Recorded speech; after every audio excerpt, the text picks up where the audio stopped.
İranlı usta yönetmen Abbas Kiarostami 1987 yılında İran'ın Koker köyünde gerçek mekanları kullanarak bir film çeker.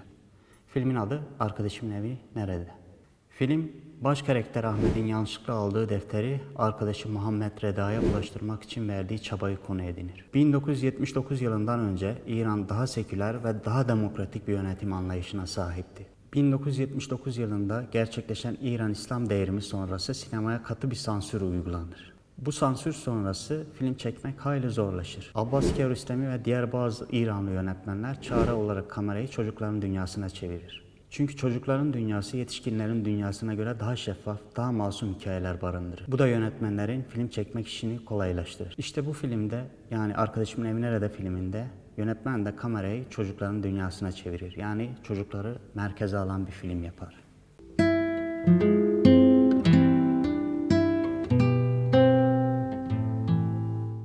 Aslında filmin içeriğiyle ilgili çok fazla bilgi vermeyeceğim. Sadece deneyimlediğim bazı şeyleri paylaşmak istiyorum. Bana göre bu film, çocukların dünyasındaki masumiyeti, şeffaflığı, doğallığı anlatıyor. Aynı şekilde Orta Doğu'da, İran'da yetişkinlerin çocuklara karşı duyarsızlığı. Film yetişkinlerin dünyasıyla çocukların dünyasını kıyaslıyor aslında. Filmde şöyle bir şey var. İran başta olmak üzere Orta Doğu'da birçok coğrafya aslında birbirine benzer. Yetişkinlerin bir kültürü vardır. Geçmişten beri taşıdığı bu kültür çocuklara karşı biraz duyarsız. Kendi doğrularını dayatıyor çocuklara ve çocuklar o doğruların karşısına eziliyor bana göre. Ve film bunu merkezine alıyor. Kiarostami diğer bütün yönetmenlerden farklı olarak biraz filmin içine dönemin İran politik ortamını da dahil ediyor. Bir öğretmen var filmde. Öğretmen sınıfta otoritesini dayatıyor. Baskı ve şiddet uygulayarak. Yani psikolojik şiddet uygulayarak. Gerekçe olarak da disiplini gösteriyor. Bunun yanı sıra toplumun her kesiminde, her yetişkininde böyle bir şey var. Otoritesini dayatır ve gerekçe olarak da disiplini gösterir. Öğretmen sınıfa girer girmez söylenmeye başlar. Kendi aralarında konuşanları, ödevini yapmayanları, geç gelenleri gerekçe göstererek azarlamaya başlar çocukları. Filmin devamına da baktığımızda yetişkinlerin çocukların sorduğu sorular karşısındaki tepkisi böyle. Dinlemedikleri gibi azarlayarak geri çevirme. Aslında biraz filmin çekildiği toplumun yönetim şeklini de anlatıyor. Çünkü İran'da rejim tamamen otoritesini dayatmak üzerine. Yani orada halkın ihtiyaçları öncelik değil. Öncelik olan otoritenin işlerliği ve devamıdır. Az önce bahsettiğim gibi İran'da 1979 yılında gerçekleşen çoğu kişiye göre İran İslam Devrimi yönetim şekli olarak bireyi tanımıyor. Gelenek olarak aslında Orta Doğu'da geçmişten gelen böyle bir şey vardır. Bu rejim aslında kültürün sonuçlarıdır. İnsanların geçmişten beri taşıyarak getirdiği kültürün sonuçlarıdır. Bu kültür bireyi tanımıyor. Sadece bireyin topluma faydalı bir kişi haline gelmesi için çaba gösteriyor. Örneğin dedesinin şöyle bir diyaloğu var.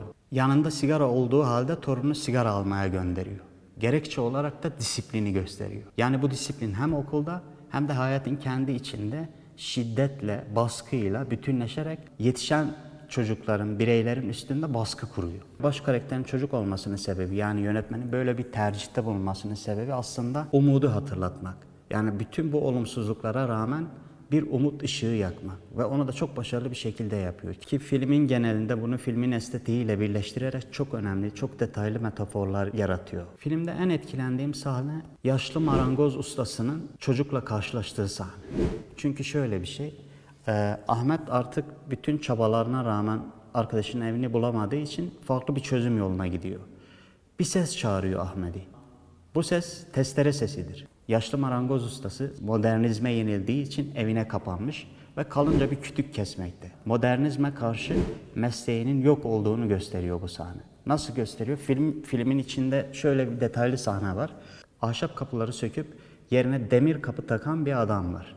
Bu aslında yaşlı marangoz ustasının mesleğine vurulan bir darbedir. Ve bir şekilde kapitalizmin moderniteyi topluma dayatma şekli de orada kendini gösteriyor. Demir kapılar soğuk ve daha katı.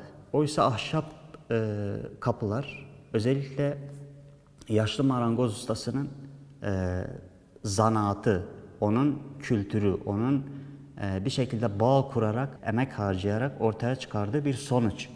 Ki toplum da böyledir. Yani bana göre toplum böyle örülür. Emek vererek ve bağ kurarak.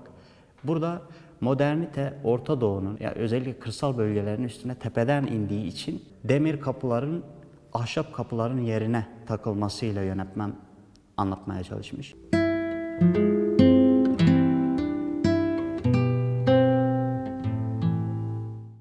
Burada şöyle bir detay var. Yaşlı adam diğer bütün yetişkinlerden farklı olarak Ahmet'in derdine çare bulmaya çalışır. Onunla ortaklaşır. Aynı paydada buluşurlar. Yönetmen burada aslında bizi yaşlı adamın, yaşlı marangoz ustasının bütün detaylarına gömerek bize şöyle bir şeyi anlatmaya çalışıyor. Geçmiş güzeldir. Ama geleceği de Ahmet'in direngenliği ve çocuk kalbiyle bize geleceğin de öneminin altını çiziyor. Gece sokakta birlikte yürürlerken, yani Ahmet arkadaşın evini aradığında yaşlı adam ona eşlik eder. Ve eşlik ederken köyün içinden yanından geçtiği kapıları nasıl yaptığını, geçmişiyle olan bağını Ahmet'le paylaşıyor. Ahşap kapıların sökülüp yerine demir kapıların takılması onun dünyasında şöyle bir travma yaratmış. Diyor ki, ben diyor 40 yıl önce yaptığım bir kapıyı yerinde bulamayınca üzülüyorum diyor. Onların nereye gittiğini merak ediyorum. Onları çok özlüyorum diyor. Bu da yaşlı adamın geçmişiyle, sanatıyla olan bağını gösteriyor. Kapı detayında, çiçek detayında, ahşap kapıların o küçük deliklerinden sızan ışıklarda, pencereden içeriye sızan ışıklarda, merdiven dibindeki tenekedeki o renkli çiçeklerde umuda dair çok şey var. Ahmet arkadaşının evini ararken demir kapı satıcısıyla karşılaşır ilk önce. Demir kapı satıcısı çok umursamaz bir adamdır.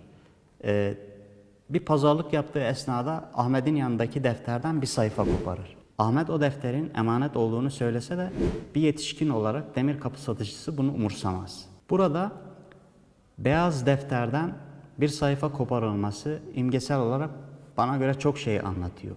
Ve bunun devamında filmin sonunda da yaşlı adamın, yani yaşlı marangoz ustasının Ahmet'e bir çiçek hediye ederek, beraber yaptıkları yolculuk sırasında bir çiçek hediye ederek ve onu defterin arasına koymasını istemesi. Son sahnede defter açıldığında tam da yırtılan o sayfanın yerinde küçük bir çiçeği görürüz. Ve bu çiçek İran ve benzeri toplumlara her şeye rağmen umudun var olduğunu hatırlatır. Göz kırpar umut adına yani.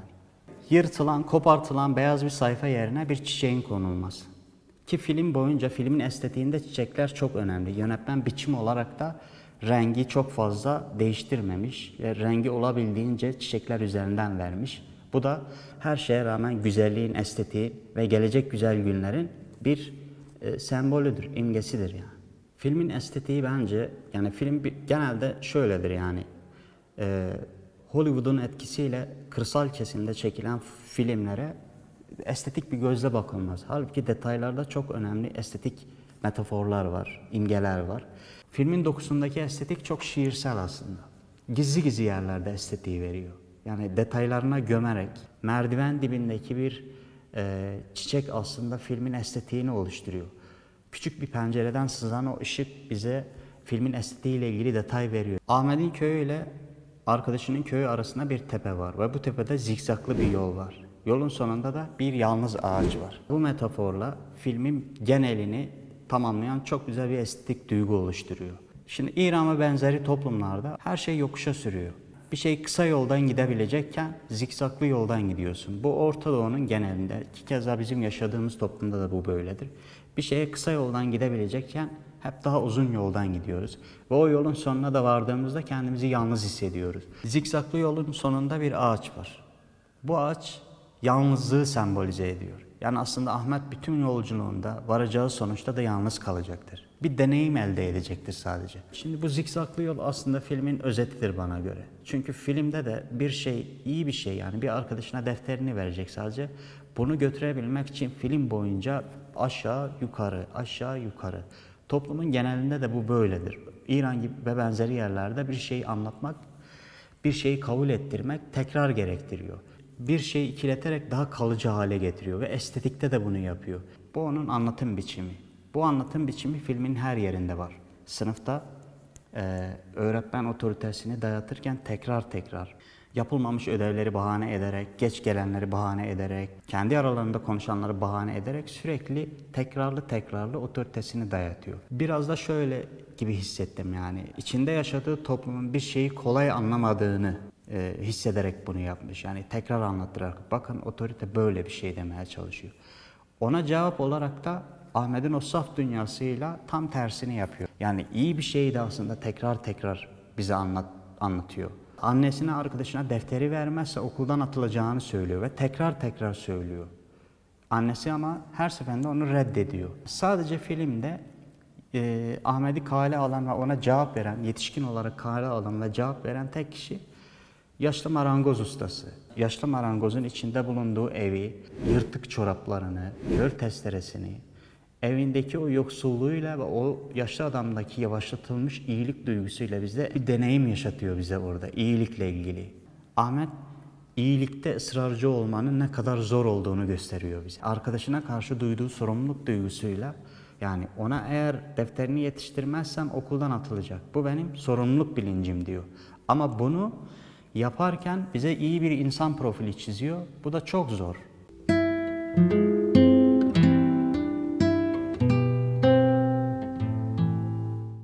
Yani Ahmet son sahnede aslında yaşına göre o kadar olgun bir davranış sergiliyor ki. Yaşlı adamın iyilik duygusuyla ona yardım etmesi sonucunda da arkadaşının evini bulamıyor. Ama yaşlı adam onu merdiven ucunda beklerken gidip kapıyı çalıyormuş gibi yapıyor ve defteri vermiş gibi yapıyor. Yaşlı adama çaban boşuna gitmedi demek istiyor.